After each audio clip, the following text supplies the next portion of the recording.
நாயகன் டாக்டர் புரட்சி தலைவர் அருளாசியுடனும் சேலத்து சிங்கம் இரும்பு தேசத்தின் கரும்பு மனிதர் புரட்சி தமிழர் வருங்கால முதலமைச்சர் டாக்டர் எடப்பாடியார் அவர்கள் ஆணைக்கிணங்க நமது இந்தியா போற்றும் இரும்பு மங்கையாக தாலிக்கு தங்கம் வழங்கிய தங்கத்தாரகை மக்களுடைய செல்வர், இந்த நாட்டுக்கே விவசாயிகளுடைய வயிற்றில் பால் பார்த்த ஒரு பச்சை விவசாயிகளுடைய தலைவி, இந்த நாட்டுக்கு தாலிக்கு தங்கம் வழங்கிய தங்கத்தாரகை, இல்லாத ஏழை எளிய மக்களுக்கு இலவச ஆடுகள் மாடுகள் மிக்சி கிரைண்டரு மின்விசிறி போன்ற நலத்திட்டங்களை வாரி வாரி வழங்கி குழந்தை பெட்டகம் முதல் குழந்தை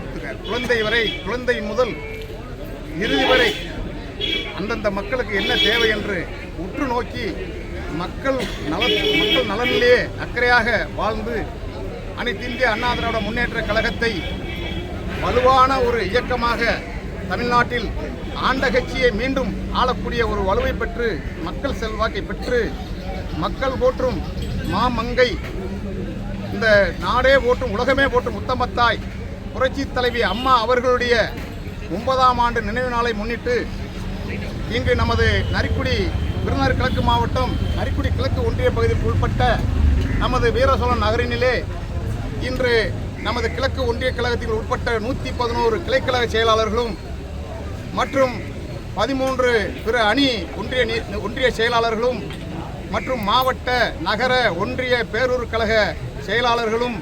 மாவட்ட பிற அணி நிர்வாகிகளும் மாநில நிர்வாகிகளும்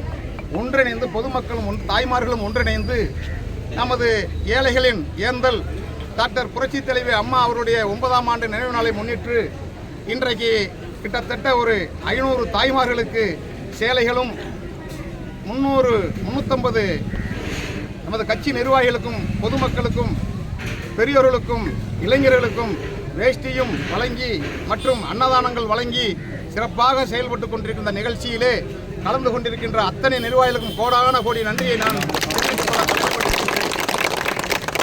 அது மட்டுமல்லாமல் வருகின்ற 2026 பொதுத் தேர்தலில் நமது திருச்சுழி தொகுதியை மீட்டெடுப்போம் என்ற சபதம் ஏற்று யாரை நமது எடப்பாடியார் அவர்கள், நமது கழகத்தின் நிரந்தர பொதுச் செயலாளர் எடப்பாடியார் அவர்கள் யாரை வேட்பாளராக கை நீட்டுகிறார்களோ அந்த வேட்பாளருக்கு இரட்டை இலை சின்னத்தில் வாக்களித்து அமோக வெற்றி பெற செய்ய வேண்டும் என்று இன்றைக்கு அம்மாவின் நினைவு நாளை முன்னிட்டு உறுதியேற்போம் என்று சொல்லி இந்த வாய்ப்புக்கு நன்றி பாராட்டி விடைபெறுகிறேன். நன்றி. வணக்கம்.